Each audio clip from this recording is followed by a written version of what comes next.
bonjour à toi, bienvenue dans ce nouvel épisode de mon podcast. Big Wise et bienvenue chez moi, partageons chaque anecdote. Big Wise et bienvenue chez moi, c'est une chronique qu'on note. Aujourd'hui, nous allons aborder un thème qui touche beaucoup d'entre nous. Comment se détacher d'une personne sans y laisser des plumes, que ce soit en amour ou en amitié. Alors, ce n'est jamais facile de tourner une page, surtout quand on y a mis tout son cœur. Mais ensemble, on va explorer de manière bienveillante de le faire, tout en restant fidèle à soi-même. On va commencer par petit 1, la remise en question de soi. La première étape pour se détacher, c'est de faire une remise en question. Tu te demandes peut-être ce que cela signifie exactement. Eh bien, c'est l'instant où tu regardes en toi pour comprendre ce que cette relation t'a apporté et ce qu'elle a éveillé en toi. C'est important de reconnaître tes émotions, tes désirs et aussi tes erreurs. Personne n'est parfait et admettre que tu as pu faire des erreurs ne fait pas de toi une mauvaise personne. C'est un signe de maturité et de respect envers toi-même. Exemple d'action à accomplir. Prends un moment chaque jour pour t'asseoir seul et réfléchir à ce que cette relation a signifié pour toi. Demande-toi, qu'ai-je appris sur moi-même ?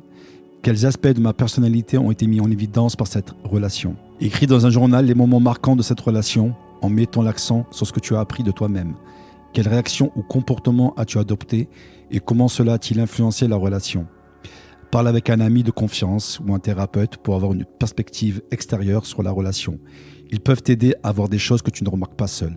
Phase 2. La demande de pardon et les excuses. Ensuite, il y a la question du pardon. Parfois, pour se détacher sereinement, il est nécessaire de demander pardon. Cela peut être à la personne concernée ou à toi-même. Dire « je suis désolé » n'est pas toujours évident, mais cela peut soulager beaucoup de tensions. Ce n'est pas un acte de faiblesse, mais de courage. Tu fais un pas vers la paix, une paix que tu mérites de ressentir. Exemple d'action à accomplir. Rédige une lettre de pardon à la personne concernée, même si tu ne l'envoies pas. Cela peut aider à clarifier tes sentiments. Dans cette lettre, exprime ce que tu regrettes et ce que tu aurais aimé faire différemment. Tu peux également envoyer un message, un texto. Pratique l'autocompassion en te répétant des phrases positives comme « je fais de mon mieux avec ce que je sais ». Cela peut être fait devant un miroir pour enfoncer l'impact. Si possible, organise une conversation calme avec la personne pour exprimer tes regrets de manière sincère et ouverte.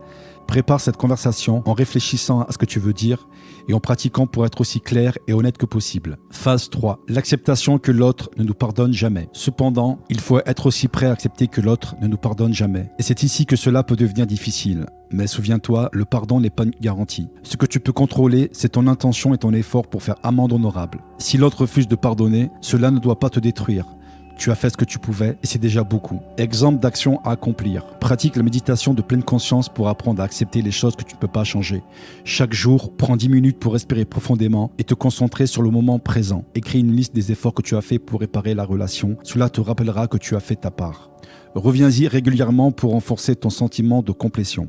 Visualise une version de toi-même apaisée et libre de cette attente de pardon. Imagine-toi dans un endroit serein, débarrassé du poids de la culpabilité ou du besoin de validation. Phase 4. Ne pas se rabaisser soi-même.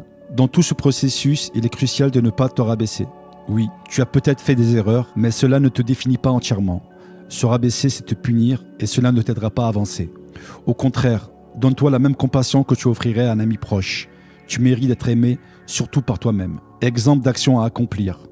Note 3 qualités que tu apprécies chez toi chaque matin pour commencer la journée sur une note positive. Tiens un carnet spécial pour cela et relis-le quand tu te sens dévalorisé. Évite les discours internes négatifs en les remplaçant par des affirmations positives.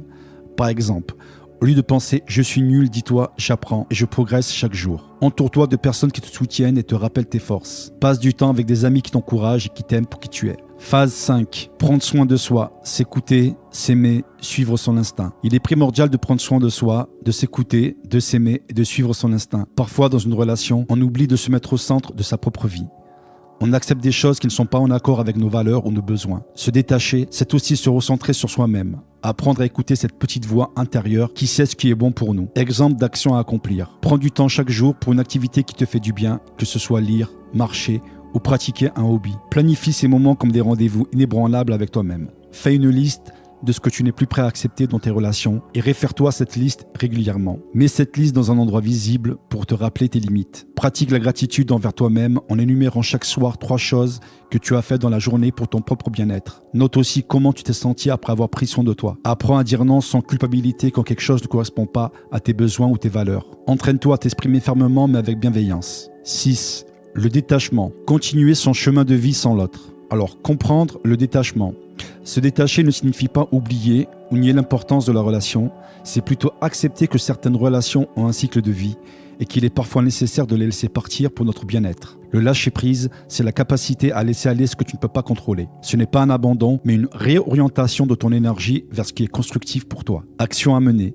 Visualisation. Visualise-toi dans une situation où tu te sens léger et libre, sans le poids de la relation. Répète cet exercice chaque fois que tu te sens envahi par des pensées négatives. Affirmation positive. Utilise des affirmations comme « je mérite la paix et la liberté » pour reprogrammer ton esprit et renforcer ton désir de lâcher prise. Avancer sans l'autre. Continuer son chemin de vie sans l'autre demande du courage, mais c'est une opportunité de te redécouvrir et de réaliser de nouveaux objectifs. Action à mener.